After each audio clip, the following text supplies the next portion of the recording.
Hello, everyone. I am Jeff, and I am back with whatever this is, and what I'm going to call currently What I Love. And this episode is going to be about why I love Sailor Moon.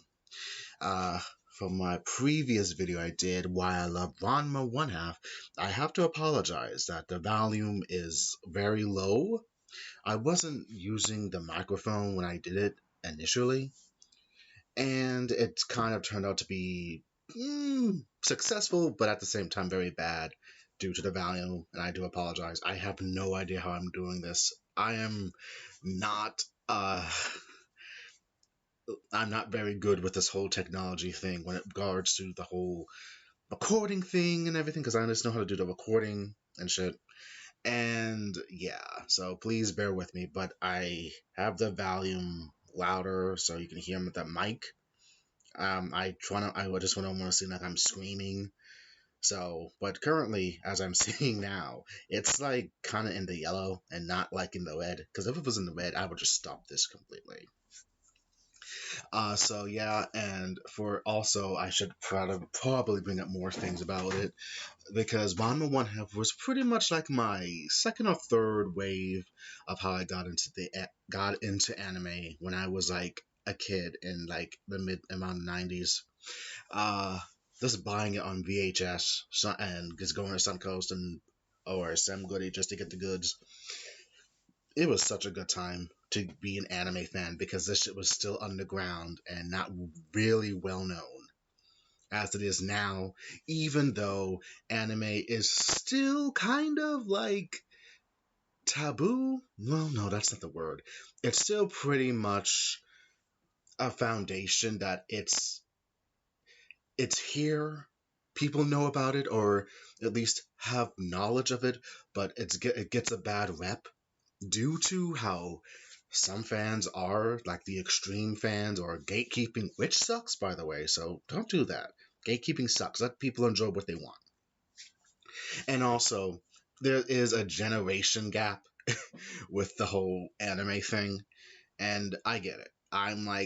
I'm part of like that probably initial wave of or young wave of kids who found out about anime as a kid, and it changed the foundation of my life, and I am happy about it. But with the good comes the bad, and there were a lot of bad things because my peers as a kid didn't know what anime was, and I was considered like more weird for their taste and shit.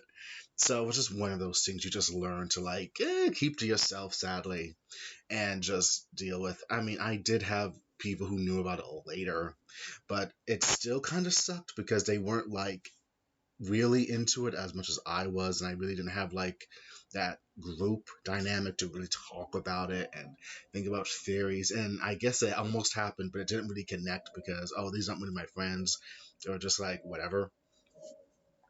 So currently now I do have like friends or people I know more online that they get it, and even though we have our distinctive views on certain matters, we're cool, more or less. And there was a group I usually talk to about this shit, more or less. If you don't know, I am part of a quote unquote podcast, CJM. If you don't know about it, go check it out. We do commentaries and also a podcast where we talk about the latest shit. And I think it's good. So, I got to give that a plug because, I do like it. It kind of helps stave off anxiety due to COVID and that foundation of how the world is right now. It helps. But anyway, thank you for any who has watched or kind of watched the Ranma One Half video. I really appreciate it. Did you really think I was going to run back to that? I remember. I know how this goes now. For the Devil Hunter Yoko video, that was more of a shot in the dark because I'm just giving you the premise of the full OVA video episode, and I guess I wasn't really talking about it. I was just explaining the synopsis, and I do apologize. I'm not good at this shit. I'm more better with writing than this YouTube thing.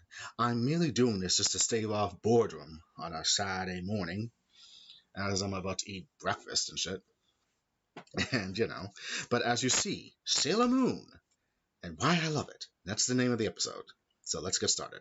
I discovered Sailor Moon around when I when it was on syndication on TV before it was on Toonami. I know someone would believe that Toonami was the bridge of anime, and it was. And I, being an old school fan, I love Toonami in the day. It was the golden period. Nothing could ever be wrong with it. Just a block of anime, which was gaining in it was gaining in dynamic pretty much for a generation before Gen Z. Love you, Gen Z, but you guys can be too extreme for my taste sometimes. But anyway, Tsunami was great. But the thing is, some anime when it was like being westernized and for be put on TV and the editing and the voice acting work, which I'll get into, it's kind of like, ooh, this is like it's not cringe, but it's like these are the bare bones which anime was built on trying to make it more Americanized because this is like from Japan, land of the rising sun. So there were like customs and shit that they have that we don't have. Like they eat like like of course they eat toast, but they have like rice and like teriyaki or dumplings, and in the American version of Sailor Moon, dubbed by Deke and everything, they changed it like to like burgers and like popsicles or crepes or some shit like that. No, crepes. No, they had crepes, but they didn't say it was crepes. Or to put it in more, put it more, to put it more so that you'll figure it out. It's the whole, oh, I'm gonna have a donut block Pokemon when it was really a rice ball. Yeah. But, Sailor Moon came out like around, no, what, 1994, I would say, because it was like, it just came on randomly and I loved it. I don't know what it was. Seeing this 14-year-old girl named Serena just be a big crybaby and become this superheroine trying to stop the monsters of the day from stealing energy, and also the goal of getting the silver prime crystal or the silver imperium crystal. They never were consistent, and until they just stuck with the silver crystal later. And then and then Serena, and for the first couple of episodes, she's fucking around and everything. Like, I don't want to do this, Loda. It sucks. I just want to be a normal girl. And then getting saved by Tuxedo Mask, who's not bad, but he really doesn't do anything. He just throws a fucking Moe's. And there are times where he proves his worth, but really, it's like, no, Tuxedo. The anime series does not do good for Mamoru, or I'm sorry, Darian Shields. They really, really went with the town with these American names for the Senshi, or excuse me, Guardians. And it shows, but so you got Serena, Amy, who was Sailor Mercury, the geek, the brainiac of the group. Then you got Ray, who was a boy crazy. And it's not spelled it's not spelled REI in this version. It's RAYE, and it's like, oh no, she's supposed to be REI, but you can't really translate that, so they just stuck with Ray. Makoto is Sailor Jupiter, or Lita, Lita, and my favorite Guardian and character in this entire series, is Minako, Sailor Venus, or Mina, and she's the blonde, like Sailor Moon, but long hair and a model like figure and shit, but they're all 14. And then it's like the American version of, or I'm sorry, the old dubbed of Sailor Moon is great for like, you can like whiff it, but it's like in good fun. Because you get these characters who are over the top, dramatic with their interactions, and kind of catty, which actually influenced the foundation of fan fiction authors going by this rate, going by this standard, writing random fan fiction in a day, crossovering it with Dragon Ball Z, Gundam Wing, Ronin Warriors, Cardcaptor Sakura, anything you could imagine. And it's just like the typical Serena feels betrayed by her friends because they all like someone else like Shibiusa, who is Rini in the Deke version, who is a fucking brat, and I cannot deal with her. I enjoy Shibiusa in the Crystal manga version because she is fucking mature and she gets shit done. That's awesome. But in the anime version, no, she is a brat. At least until like until shit gets real and she actually shows she is very capable and compassionate, like her mother, Serena. But overall, it's all. She also got an electro complex, and it's weird because if you don't know, spoiler alert, this is old information though. Rini, or Shibiusa, is the future daughter of Serena and Darien, or Neo Queen Serenity and King Endymion in the future of the 30th century of Crystal Tokyo, which they rule. They do not rule the world. They rule a portion of Japan. And I'm thinking there's like a lot of like political bureaucracy going on there.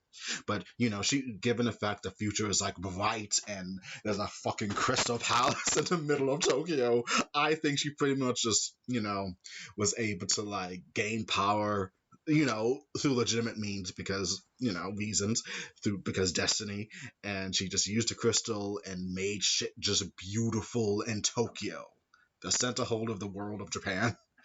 So she runs Tokyo. I found a powerful matriarchy royalty shit, and she has granted the world. I think it's the world eternal youth because of the silver crystal.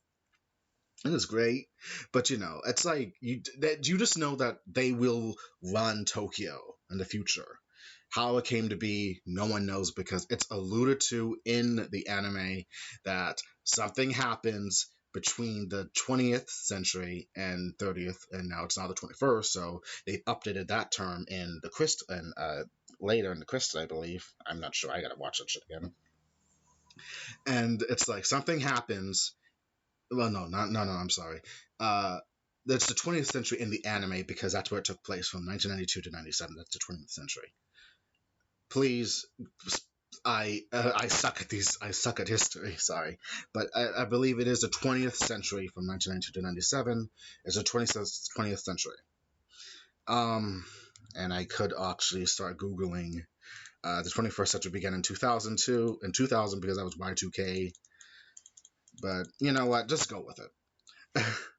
um Something happens, like a major event, like I think like the world froze over for whatever reason, and Serena woke up one day in the 30th century in the future where she was mature by the time she was 22 years old, woke up and used the silver crystal at the height of its power to unfreeze the world and brought forth a new utopia, and that's how she was able to ascend to queenhood for Tokyo and the world. And I'm guessing there's like probably a lot of politics and everything of the foundation of the world because Japan, Japan is a thing, is a its own country, and there's like United States. I would want to believe every of this. I want to believe every one of the countries or whatever establish some kind of rule and peace and harmony and shit. But whatever. I'm moving on from it now. But pretty much something happened. She awoke, she became queen, and she eventually gives birth to Shibiusa or Rini, and it's a thing. And Rini, God bless her, she actually takes after more her mother in terms of being a klutz as a young kid, but I think she's able to grow out of it by the time she is able to like become her own guardian, sail a Shibi moon, come to the present to be trained by her present day mother self and the other guardians, so she's more capable of defending her future housing in the future. There is a theory that there's possibly two different versions of Chibiusa that came from the future because certain things of dynamics have changed. Like you don't see the outer guardians in that future doing the second part of the second major story arc in Sailor Moon R, and I'll get there. But pretty much, Sailor Moon, Serena, Ray, Amy, Ray, Lita, Minako, yeah. Foundation, it was based off it before it was ever ever like thorough. It was like that was what it did before it was like thoroughly dubbed, or at least now by Viz Media, we are able to get like a more truer version that's more linked to the subbed or Japanese version, which have the correct names and everything shown in and non-edited to make it have a better establishment compared to what I grew up on. But I'll give him credit. Deke did a good job. But the thing is, during the course of some of the episodes being dubbed, it always ended in Sailor Moon R. And it's always ended with the episode after the big battle between the Phantom Sisters or whatever, or Spectra Sisters, and the Cell Guardians and Rubius. And it just always ends with Prince Diamond just looking at a image of future Sailor Moon as Neo Queen Serenity, and it just ends like that. And they always went back to those episodes until we get the full episodes of the continuation of R, like a couple of years later on Toonami, which was big. But at the same time, I didn't have Cartoon Network at the time, so take it with a grain of salt. I eventually got it and eventually saw it. It was awesome. I loved it. I mean, hearing Serena in the old dub, it's really funny because she sounds like kind of like whenever she's like moon, prism, power, and everything. She sounds like she's going through pregnancy. She sounds like she's pregnant. I'm telling you, go look at the old Deke dub of Sailor Moon, and she's like, moon, prism, power.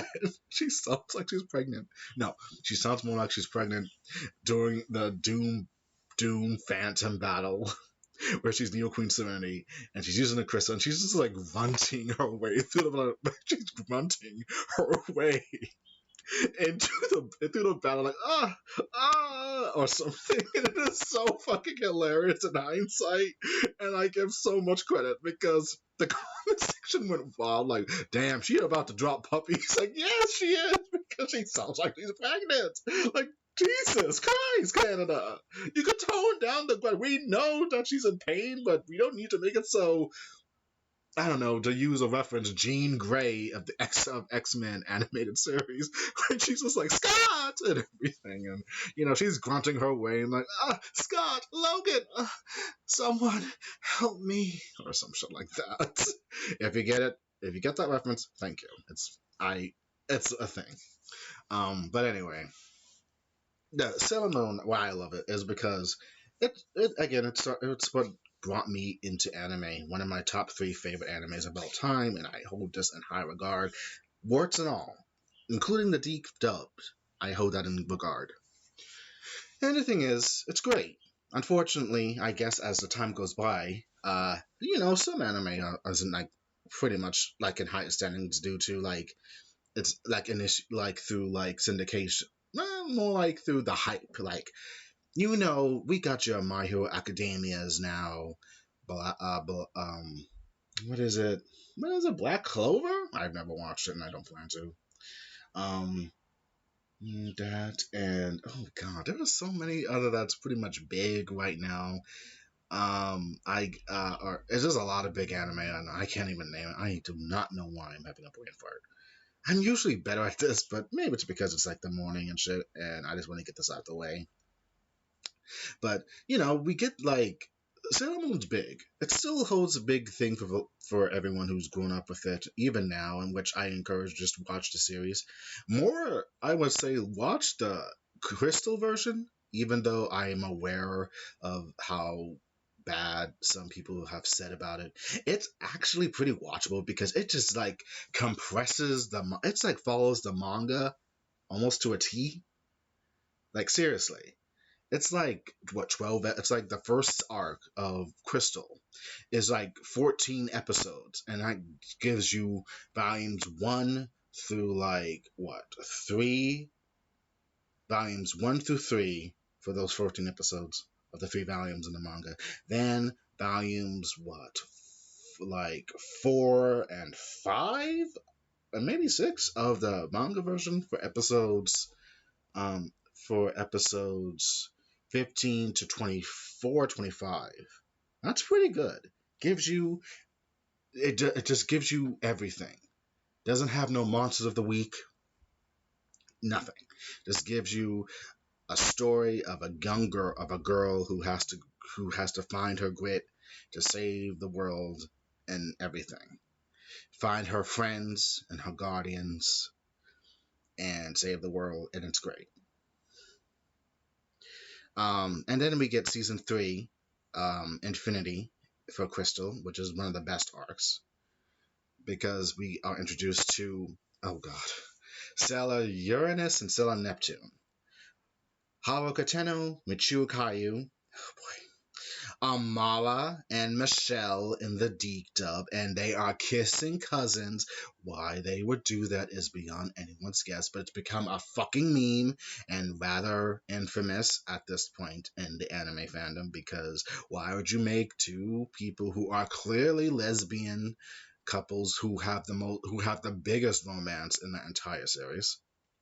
Why would you make them cousins for the dubbed of the old dub? Seriously. It doesn't make sense. You might as well have just said they're girlfriends, even though they tried to like erase it away, saying like, "Oh, she's my special person" or whatever. But clearly, we all know they are fucking. Haruka and Michiru are known to be like the first kind of like the first Yuri couple in an anime, and it is actually tastefully done. I mean, more in the Crystal version in the manga, you see that Haruka and Michiru are lovers, and everyone who knows about it in that series, they are fine with it. There is no homophobia, and clearly, and also it's fun to note that Haruka, she has kissed Sailor Moon and everything when she's in her guardian form and human form, and she has a tendency to flirt with her, and I don't mind it because in the manga that's pretty much it's pretty much like apparent that the guardians have like this very close friendship or whatever that can might borderline on romantic or not. It depends on what you see, particularly like in the imagery of like the official artwork. You can see some of the guardians like some of the characters like together in a picture and like holding like a boob or something, or it just shows how close they are. And I gotta say that's like a very tight knit group because they are guardian warriors of the distant past who are reincarnated in the 20th and later 21st century, depending what you watch. And they are normal girls, yet they still maintain bonding with one another and being close due to their past and even uh, growing as friends in the current age. And I like seeing that. Now, I'm aware of the shipping because there's very few guys in this because it's just strictly the only romantic characters you see are Mamoru and Usagi and Haruka and Michiru, and I'm all for it. And I actually believe more the romance between Sailor Moon and Tuxedo Mask more in the manga and Crystal version compared to the anime, which I get it, but it's like so immature on Usagi's part in the 90s anime because she's like saying we just know that she wants to be with him, while in the manga and Crystal version it explores the foundation of why she feels that way, that why she has to always be with him. And it's just because she just knows that this is the love of her life, the man she loves, and she wants to be with him, but has to learn to like filter her love for him. Like she learns that we don't always have to be together. Like I don't have to be with you 24/7. I do have my own life and everything, which is good. Which is more good in this version compared to the anime, which I like seeing their romance like blossom, but it's annoying, and you see that they love each other in like the last boss battles of all 5 seasons. Well, 4.5 or something, but we'll get there. Yeah. And to be honest, Haruka and Machiru are pretty much like the best couple in that entire series because they have such a loving and what do you call it, and tease, and they like to tease each other, and they having hardcore sex. I mean, and to be honest, Haruka can get it. She's awesome, and Machiru, she's awesome in her own way because she's like I'm not sure who's the dom and who's the submissive or the sub. I want to say Michiru actually holds the foundation of that relationship together because the way she just teases Haruka, what you see is like, yeah, Michiru's got Haruka's number because Haruka's just flirting around and all these girls and shit, and she's like, Haruka, uh, yeah, mm-hmm, I see you, Haruka, whatever. It's so funny to see. Oh, right.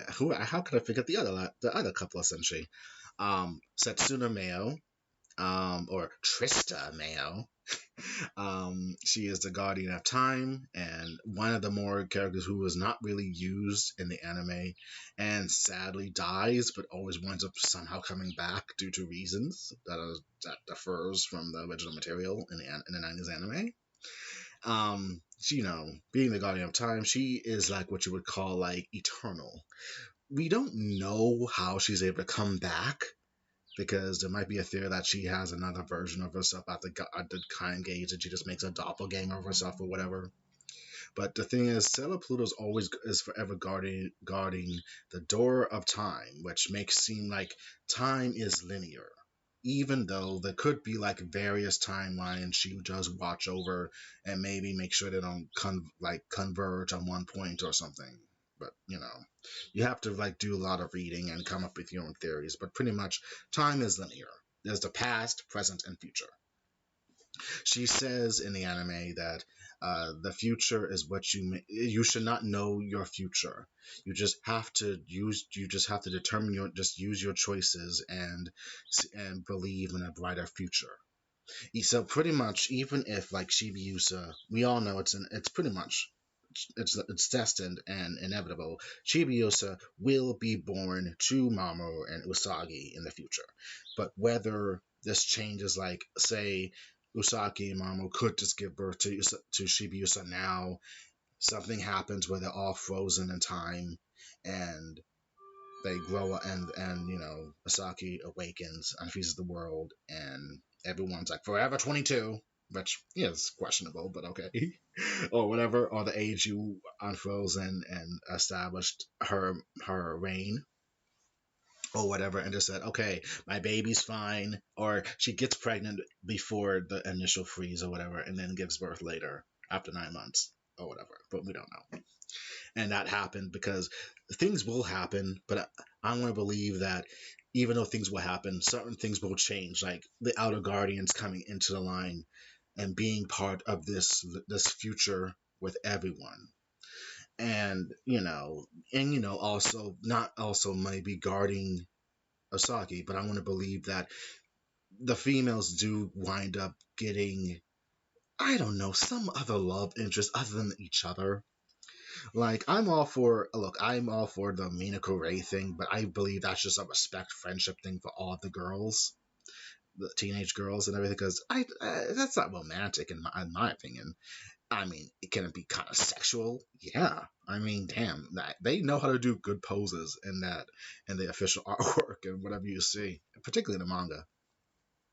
It's great, but I don't know. I want to believe Minako, Ray, Ami and Mako, they all find like some love, either with some other random dude and not those anime characters from the anime. Like some just like a couple of like cool dudes or females, whoever they hook up with. I actually have a friend named Canis. He writes a very good a fan fiction series called YYGDM, UU Digimoon, which is a crossover and it's really great. I suggest you go check it out on FanfictionNet and begin with either the original story of the Wrath of Pharamon, or just go to his Redo series and get like an abridged version and a newer, cleaner story of the characters. It's great. And Ray is like one of the more, actually one of the more main characters with Mako and Minako, and her story revolves around Yu Yu Hakusho characters being combined because if you didn't know, the two creators of those series are really married in real life and have two kids who are probably teenagers at this point. And Yu Yu Hakusho, Sailor Moon could have a connection, and Ray finds romance with Hiei because he is a fire wielder, she is a fire wielder. It's great. Minako finds love with original character in the original timeline of that fanfic series, but in the more redo or more newer version of that story, she hooks up with Kurama, and I'm all for it because Sailor Venus is my favorite character. And Mako hooks up with Mako Tsunami from Yu-Gi-Oh! It's a thing. It's great. And but in a newer story, she has hooked up with Junpei from Digimon, and it's like they're like of age and shit. It's great to see. I just wanted to bring that up. Um, what else? So pretty much, Sailor Moon is 5 seasons, 200 episodes. Sailor Moon had a deep dub for like a certain amount of time for a couple of years before the other lost episodes came on Toonami to complete it, and then maybe another 2 years later, Sailor Moon S and Sailor Moon Super S were dubbed in Canada, and that shit is fucking horrendous slash great for like riffing because it is just fucking wild. I'm telling you, the voice acting is kind of atrocious because I don't really see some of these characters saying certain words like "this is tight" and what else does he say? Oh, this is the bomb using current lingo up to 2000s. It's rough. It is so rough. And I am forever grateful that Viz Video got the rights to do a clean dub with everything, with the original names and wording and translations because it's better. I love this video, and I am so happy they were able to get their hands on it to give us a new dub with some new voice actresses, with matches and fits with the characters. And the new version, Sailor Moon, is voiced by Stephanie Sheh. If you don't know who she is, she's one of the great voice actors, actresses. You know, Hinata from Naruto and all those other animes you might hear her from. Ami Mizuno, thank you. It's not Amy, it's Ami in the Japanese. So she's going by his name, Ami, her original.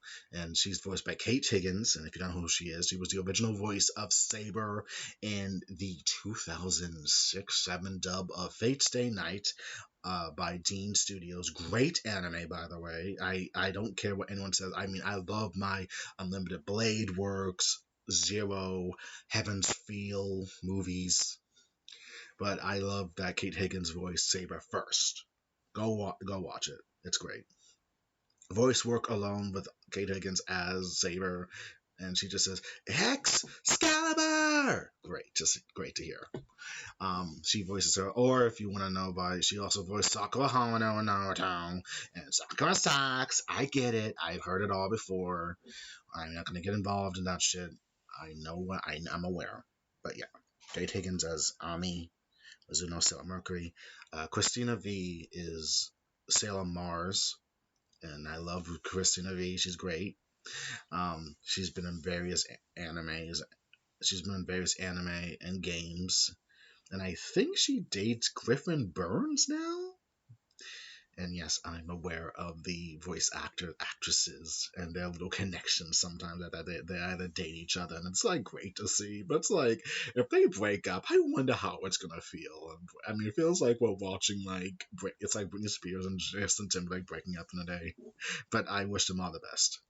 She, Christina V's hot. She's really attractive. She is. But I digress. Celine Miller. She voices Sailor Jupiter Makoto Kino.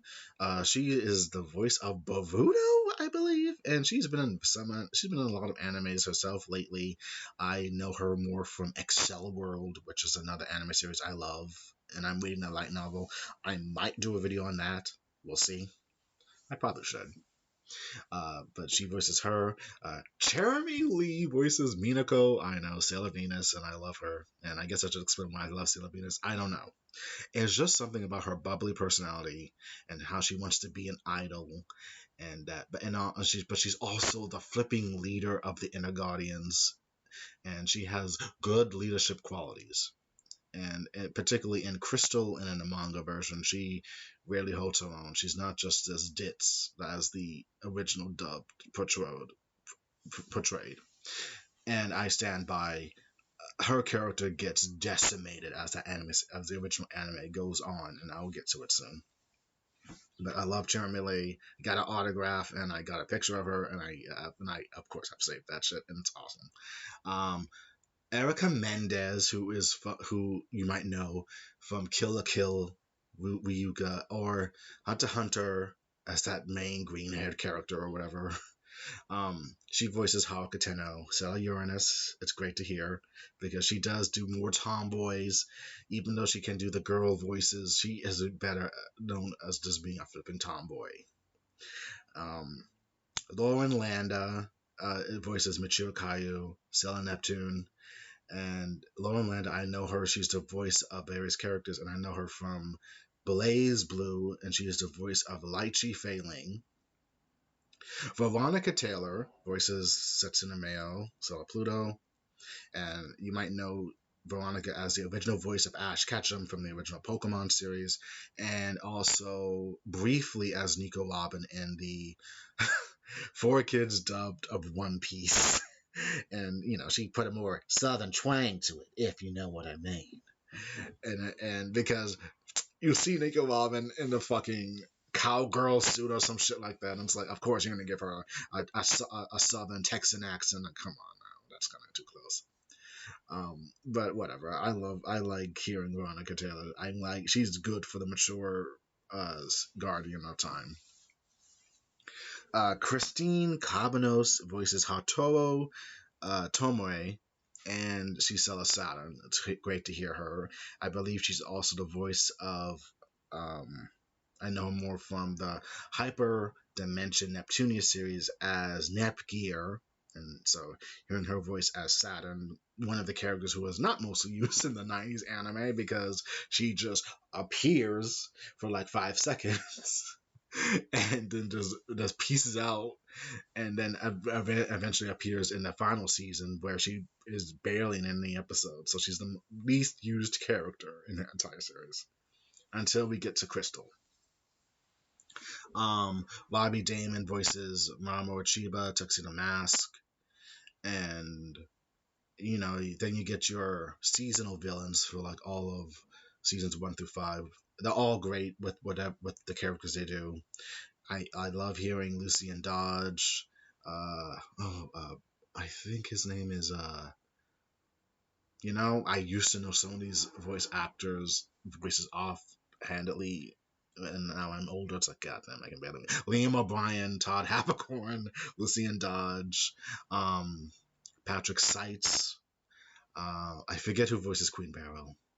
Then you get and then you hear in the season 2 of it, those damn aliens, An and Ali and Anne or whatever. And I believe the one that voices Anne hasn't been heard in anime lately. She voiced Naru Sagawa and Love Hina, and that dude Brian Beacock or whatever as Ali or something. I forget his name. I think I know I butchered his name, and I'm so sorry.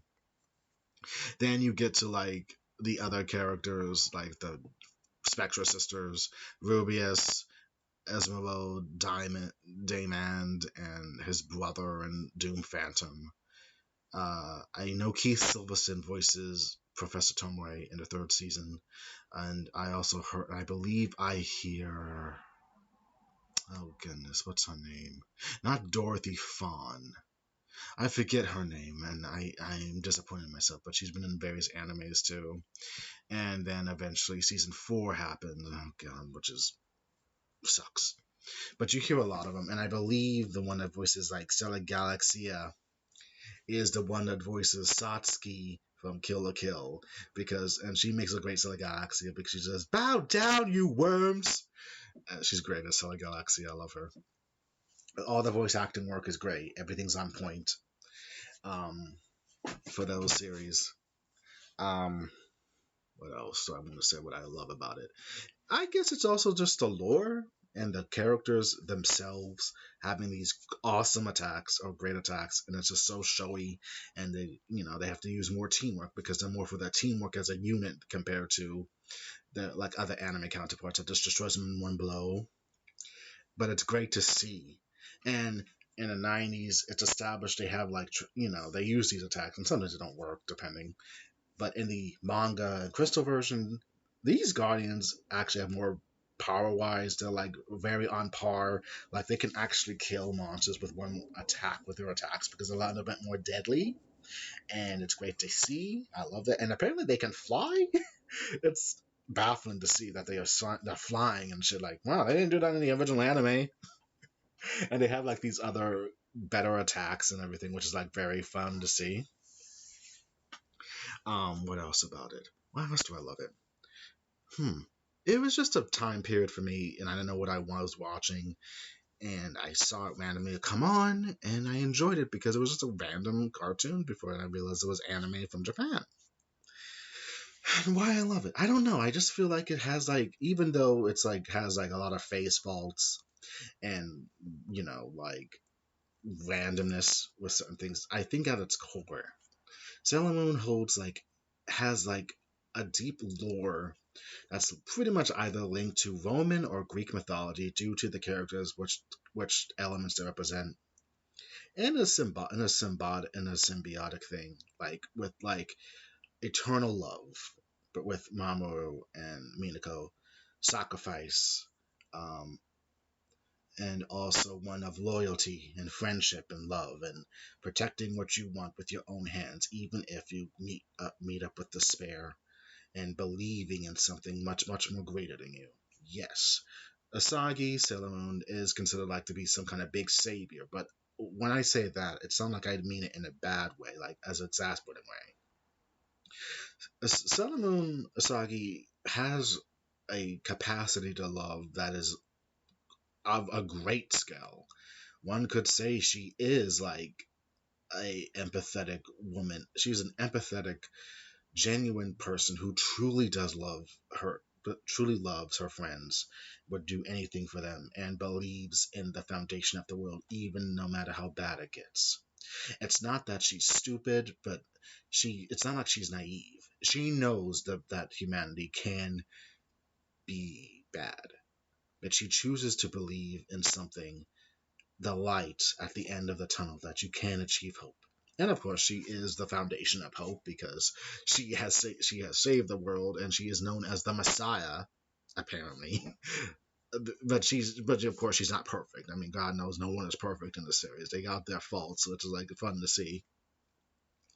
But she goes through a considerable amount of growth in the original one of the newer series and the manga, and it shows her growth of like accepting the fact that she has to protect the things with her own hands, and that just because she is a princess, it doesn't mean that she doesn't know how to fight, and she wouldn't want none of her friends to truly sacrifice themselves for her if she can help it. And it just is a form of brings forth a lot of happiness for me. I'll admit, when I was younger and being a boy, I watched Sailor Moon, and of course I would have gotten teased off, so I didn't really mention it much. But I like doing the attacks. I don't know, someone doing those damn attacks. It was just so great to hear in the Canadian version. It was great to hear, man. I did do the attacks, and I don't know explain it. That was like my younger days and my weeb years. It's like kind of like, okay, I know I'm cringing right now, but it was really great, and I still love this series. It really got me into. It was truly like the bridge for me to get started with anime. With the second one being Tenchi Muyo in Love, that film, and then truly Ranma One Half to solidify my love of anime. And then of course Fatal Fury and all that shit. I should probably do a video on Tenchi Muyo next too, but we'll see. Um, right, I should briefly go on. Okay, for the seasons themselves, Sailor Moon beginning, we introduced the five guardians and their foundation of what they're doing with the Dark Kingdom. Sailor Moon R has an interesting twist in the 90s anime because there's like a filler arc, the Doom Tree arc that happens, which the Guardians develop these secondary newer attacks, but it's only used in that series. And sadly, I don't think it's acknowledged in the later series themselves about ever defeating Alien Ant. It's like, oh, we did it, we did something to them, but we totally forgot about them afterwards. I mean, it's briefly touched on, but in like certain special episodes, they kind of like to just say, that didn't happen. We immediately went to the Sailor Moon R arc where Chibiusa is introduced, and they have to save they have to they have to save the present to save the future, because these people from the future, the dark moon clan or whatever, are invading from the future to try to change the present, to change the future, because the Guardians are protecting Neo Queen Serenity's Crystal Palace and herself and shit. It's great to hear and see.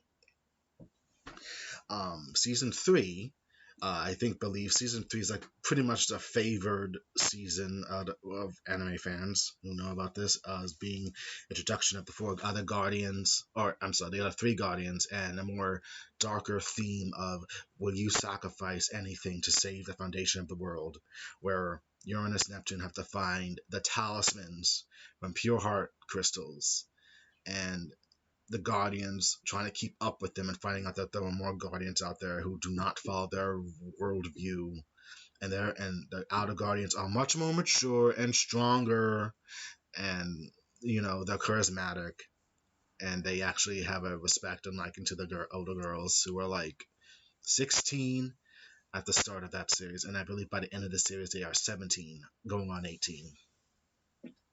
And fun fact, the Guardians are like 14 in the beginning of the series, and by the end of Stars, they are 16 years old, respectively.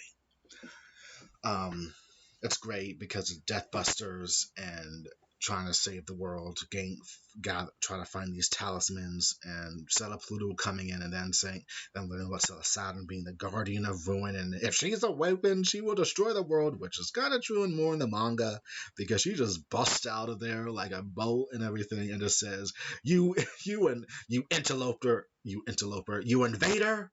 I sentenced you and the world to utter annihilation. And it's great to see because she is just like saying, I will condemn this foundation of the world to protect it. And then Sailor Moon like appears like a light of hope and shit. It's great. And I'll be watching that series soon after I watch Stars.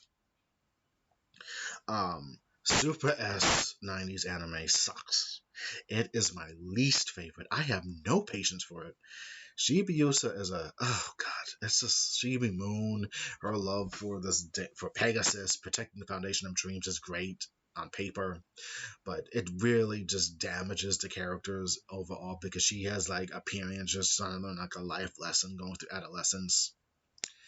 And to be honest, none of the Guardians had any reason to be losing to these absurd monsters of the week, along with these four obnoxious girls of the Amazonas Quartet after the Amazon Trio come bouncing in with the fucking orbs and shit, and like causing chaos and being like they had no real reason to be losing to them. Seriously. They have went up against fucking Deathbusters, the Dark Kingdom, people from the fucking future with higher technology, more or less. And y'all losing to some Amazon girls? Seriously? And then it also butchers almost half the characters, like personality wise, like Serena being a little bit more stupider, sadly, because, oh, mama, I want to be with you, and shit. Like, oh my god, we've been through this. And Minako, oh god, they totally butcher her character to be this ditz and this character that's like boy crazy and thinks nothing about being an idol. And this one episode where she is in the fucking wrong. In the fucking wrong. She has no ground to stand on. She had no reason to be doing all that shit. And Makoto pretty much called her out, and I have to agree. You gotta call out a character who is being done for no particular reason. But, it gets resolved. But it's so fucking annoying what they did to her. And I stand by, Ami is the one who gets pretty much saved, kind of, in that series. Because no matter what in the Sailor Moon series, Sailor Mercury, she is like one of the major saving graces because she's the most popular character. And I do say, I do love Amy. I mean, she's actually become like my second favorite Guardian in Sailor Moon. because I did think she sucked as a kid, but now, I mean, she is the smartest character. IQ of 300. She is like kind of the mother of the group, the kind-hearted one who keeps certain things in perspective. Like, yes, Amy kind of should be like co-leader at times because she keeps everything in order for them. If you hear like Sailor Mars and Jupiter going at it, Venus being boy crazy, and Moon Knight crying her ass off, it's like Mercury's like they got the logic to say, girls, we need to stay focused. Come on. And it's like, yeah, Mercury really holds it down. I'm exaggerating, but it's pretty much the gist. And it's fun fact, she's voiced in the original anime. She's voiced by Aya Hisakawa, who is a singer, and she has a great singing voice because I know this from my Devil Hunter Yoko phase of my life, and she is a fucking awesome singer, and you need to go listen to her sing. She's up there, right up there with Megumi Hashibara, who voices Sailor Uranus in the Japanese version of the 90s dub, who has her own singing career. No, I'm sorry, not Megumi Hashibara. That's Megumi Agata. Megumi Hashibara voices Wanma or Wanko in the bottom one half. Megumi Ogata voices Sailor Uranus. And I'm so sorry. I usually had this shit on point. Megumi Ogata. She's great. Megumi Ogata, yeah, I got it right. She voices Shinji Ikari, and she also voices Sailor Uranus and Kurama from Sailor Moon and Yu Yu Hakusho, respectively. She's got a great, deep voice, and she knows how to sing. So pretty much, Aya Hasakawa, Megumi Ogata, Megumi Hashibara, go listen to their shit. They can sing. It's great to hear. What else do I need to say? Yeah. Super S, I have no patience for. I actually recently finished it yesterday, and I was pretty much just picking and choosing the episodes because I cannot tolerate that season. I even went to the last fucking disc and everything of it, and I still couldn't finish it because it was just Queen Helenia crying about, oh, I don't want to grow up, I want to be young and beautiful, and you do not know the pain I felt of the White Moon Kingdom and shit. She is like, okay, bitch, it's like, bitch, calm the fuck down. You ain't know. Just shut up. She tosses Chibiusa over the village, and Asagi Salamone has to jump in and says, and her last words to her says, the last words she says to her now is like, I still pity you, and jumps off, free falling into the sky. Now Leonie says, oh, I'll be young and beautiful forever and ever. And she's voiced by Laura Post in the newer in the Viz dub, and I love what she said as to describe Nehelenia. Oh, everything is not gifted to me. I'm okay. Hashtag blessed. I'm exaggerating, but she does say hashtag blessed in that interview for that season, and it's great to hear. Go listen to it. And Saki's doing the free fall, and she's like, "Oh, we will live our life together and dream and shit." It's like, oh my god, I'm really emphasizing these damn dreams, right? God damn it. I get it, but it's like the 90s anime of the dream arc sucks. It really does. I don't like it. I can't even watch it. One day when I get a girlfriend and I want to watch Sailor Moon with her, and then she just says do it and she wants to watch it, I will white knuckle it for her sake to watch that that season, but I will hate it. The only saving grace is like maybe one Sailor Mercury episode and a Sailor Mars episode, but it still sucks because it's all about Shibuya and shit. And the episodes are just pattering on, I want to be in a Guardian. It's just so fucking frustrating that season. I can't deal with it. I'll white knuckle it for her sake, but I do not care for Super S. If you want, skip the damn thing. Don't even worry about it. You ain't missing anything. Watch the special episode where there's a recap episode of all the previous seasons, and along with a special episode with Sailor Uranus and Neptune. Great to see. Just go to Stars. Sailor Stars is the last season, and it's controversial because, 3 Starlights who are boys who are turned into girls and are originally girls, and they have a disguise as men, not cross-dressing, but actual men for whatever reason, and it's like very weird. and it's about Stella Galaxia stealing star seeds, your very existence, to be the most powerful guardian in the world. And it's great to see because Stella Galaxia is like a bolt of fucking lightning, and she just. By the end of that series, she is like the last one standing. She has gotten rid of the Guardians in a controversial way because she has killed them, and the Starlights are the last one standing with Sailor Moon, and it's so like awful to see because it's like no, it has to be the Guardians that stand by with Usagi in the end. Those are her best friends. But you know, I learned to deal with it, and I like the Starlights, and I like them, but I do not think they're the most hyped up. They got some fucking good music in there, and the transformation sequence, music, it's great. Oh, but I just have no. The Starlights are like, oh god damn it. Okay, girls, I like Stella Star Healer. I think she's great. You know, I mean, tad bit too.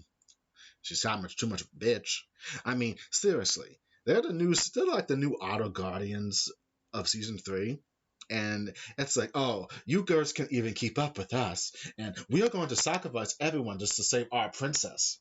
And then when their princess dies, they go into shock. They are like, no, our princess, she's dead. Ah! And they are despairing. And I'm like, you know what? The Guardians are probably like, bitch, really?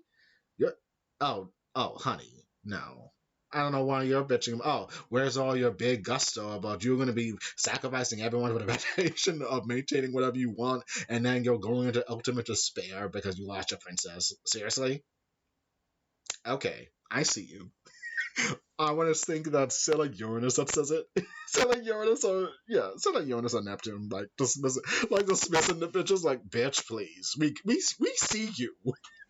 We know you're trying to act all big and bad. You ain't. You ain't. I'm sorry. I just want to see them like say something like that. They kind of don't. They don't say it, but they, there's a confrontation between them, of course, because Haruka and Michiru are the big sisters, and they are always gonna protect Usagi, the little rabbit, from her own caring nature and shit. And I gotta agree with them. Like, yeah, you gotta protect the young girl because she is too compassionate for her own good and everything. But I do know that ultimately Usagi is right to believe in them, the Starlights. But just to see Stella Galaxia just storm on in after all her animites are like destroyed or whatever, and she just declares, I will be the true shining light in the galaxy. My light will shine forever and ever. I will be the strongest guardian and shit."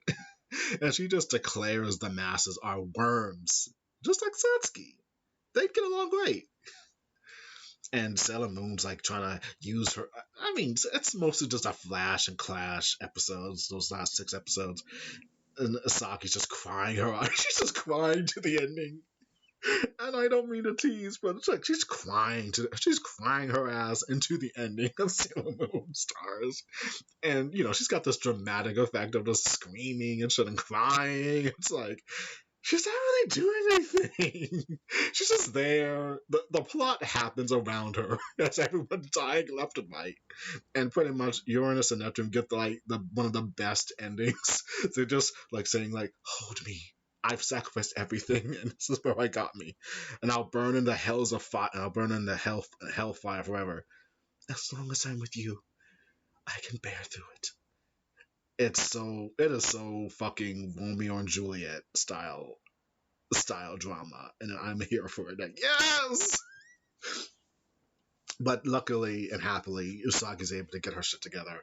Even though she doesn't fight, she uses her compassion and empathy to win out against the chaos incarnate that has infected Galaxia. And they have a moment, and everything, and the world shines, and the star seeds return to the galaxy, and her friends are somehow reborn, thankfully. In the manga, it's a little bit more cruel because all her friends actually wind up turning against her due to being controlled by Galaxium during the Shadow Animites. And Sailor Moon, unfortunately, has to kill them all, like to give them a permanent death. And by the end, you find out the true reason why everyone wants the Silver Crystal and the Galaxy Cauldron and shit. And she has a choice to decide if she wants to continue this life or start all over without chaos. And she just says, and she pretty much just says, there has to be darkness. There cannot just truly be good or evil. It's the choices that determine our future, and I want to believe in it, no matter how much darkness there is. Even if chaos comes back, I will do everything in my power to protect this galaxy. Again, I'm paraphrasing. That's what my message is.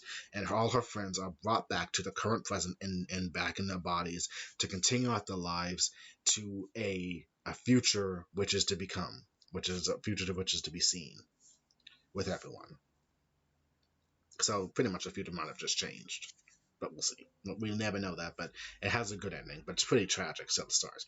And also one more thing: Stellar Mars, Venus and Mars have a good dynamic as being like the top two protectors of Sailor Moon. Not that I'm dismissing Jupiter and Mercury, mind you. However, it's like pretty much shown Venus and Mars are pretty much her go-to. I don't want to try to watch my language, but her go-to bitches of saying we will protect her with our lives because Venus says that we have something worth protecting even if our lives are at stake. She is our hope. She is the one we love overall, and it's Sasaki.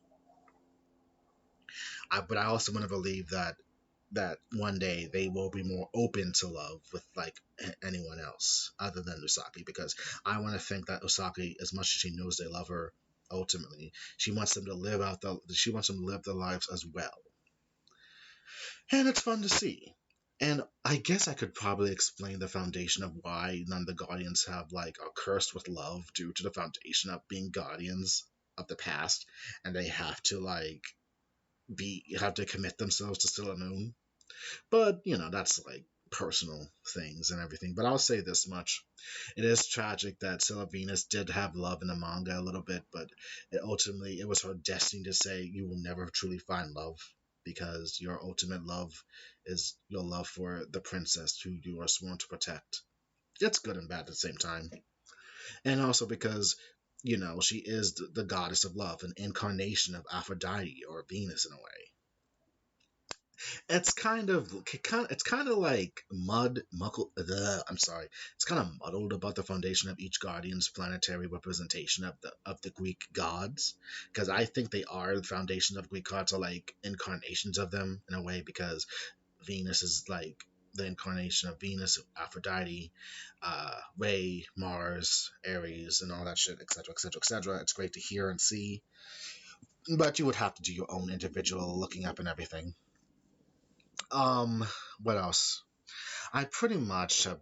I went into good explanation why I love Sailor Moon. It's just great. It's just one of my It's one of my first animes that got me into it, and I still hold true that Sailor Moon is a good magical girl anime. It was like one of the foundations of it. I know it's very highly, but there are other good There are other good shojo girl animes you could probably watch for yourself, like Cardcaptor Sakura. That shit's great. I mean, Cardcaptor Sakura is great to watch. Magic Nightway Earth is great. There are probably other magical girls shows I'm forgetting or haven't heard of. I think that Pre-Cure one's great because those girls have like super strength. It's kind of too what's the word? Cute for my taste. But I did watch one series of it and it was alright. I mean, they had like fucking animals or some shit like that or something. Like one of them had a penguin, a rabbit, and a cat. Whatever. It's great. Um, yeah, Sailor Moon is just one of those series I love, and I know I'll go as I grow older. I'll always go back to watching it because I do enjoy it. I do write fan fiction about it. I haven't touched it in a couple of years, sadly, due to personal life crises of either family and current right now. But I will get back into my writing with it. Um, Also, I guess I will do probably a Tenchi Muyo video at some point, being the third quest of my anime journey, and we'll see what happens from there. But just so you know, again, as a over-rounder, Sailor Venus is my best character in the series and best girl in my opinion. Uh, um, Sailor Moon, I salute you. Thank you for bringing me into anime, and I do not regret that choice. I think that is enough. So, I am Jeff. Hopefully, you hear me in any future videos of this or on CJM. And I will see you later. Take care, everyone.